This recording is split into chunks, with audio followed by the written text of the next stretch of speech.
क़याम पाकिस्तान हो, तहरीक पाकिस्तान हो या नज़रिया पाकिस्तान हो, इस हवाले से पाकिस्तान के अंदर बड़ी यकसुई है, उसे हमें कंफ्यूज करने की ज़रूरत नहीं है।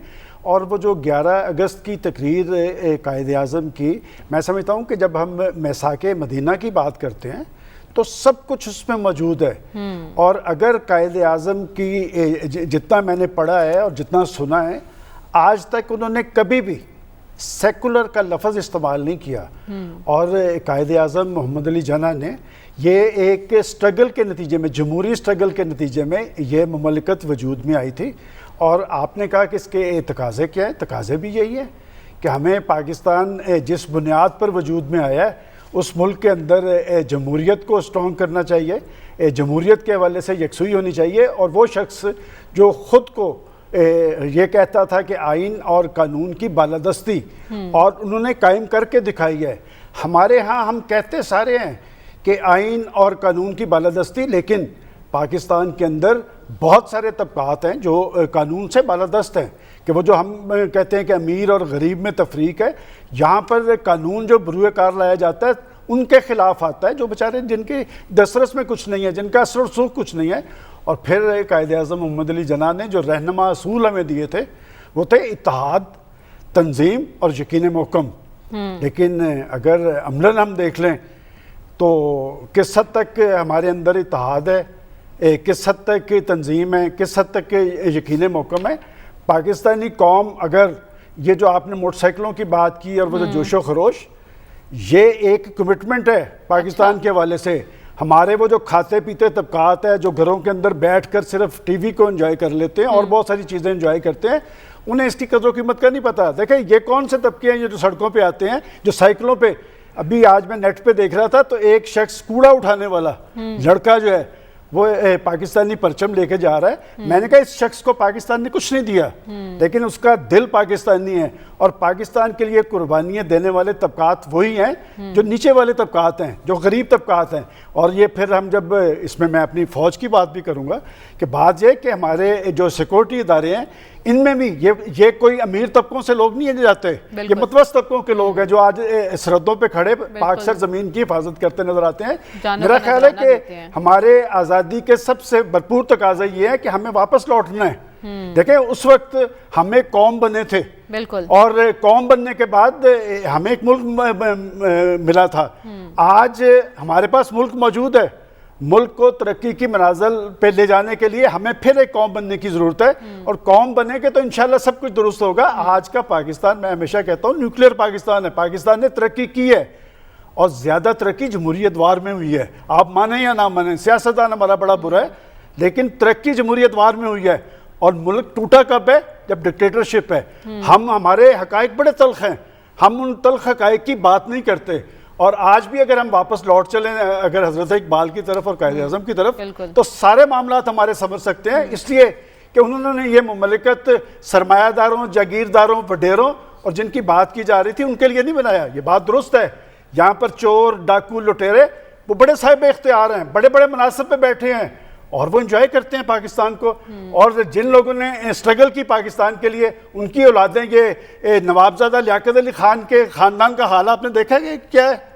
क्या हमारी आंखें ऐसे नहीं खुली कि वो शख्स आज भी वहाँ पर वो जो दिल्ली में हमारे हाई कमीशन का ऑफिसर, उसकी जो जायदादें थी उन्होंने पाकिस्तान के नाम कर दी।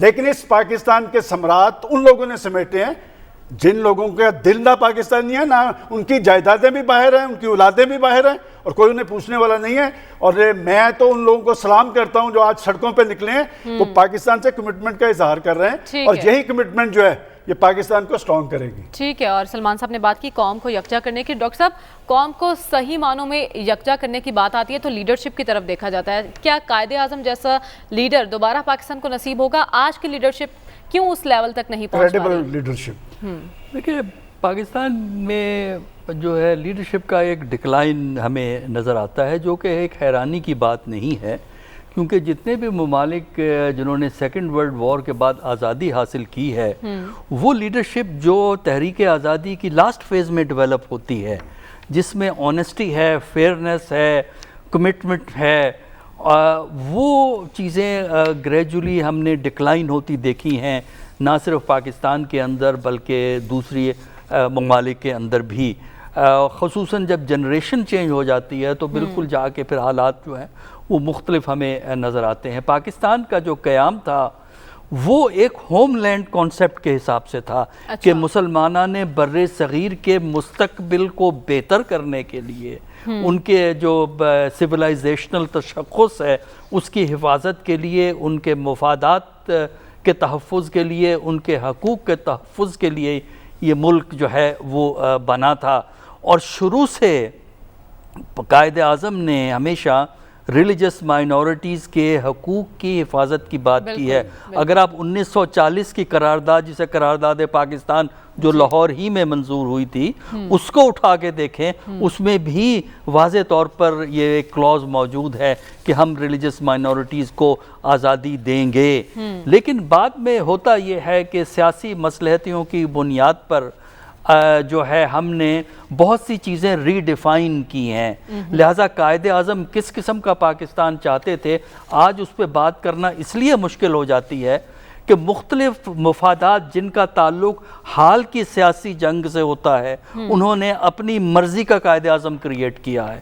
یعنی قائد اعظم کے بیانات کو، قائد اعظم کی تقاریر کو اپنی مرضی کا رنگ دیا ہے، اور خاص کر جنرل ضیاء الحق کے دور میں آ کے تو ہم نے اپنے تشخص کو ری ڈیفائن کیا ہے، اپنی ہسٹری کو ری رائٹ کیا ہے، اور یہی سب سے بڑی بدقسمتی ہے کہ ہم ہسٹری کو ری رائٹ کرتے ہیں آج کی ضروریات کے حوالے سے۔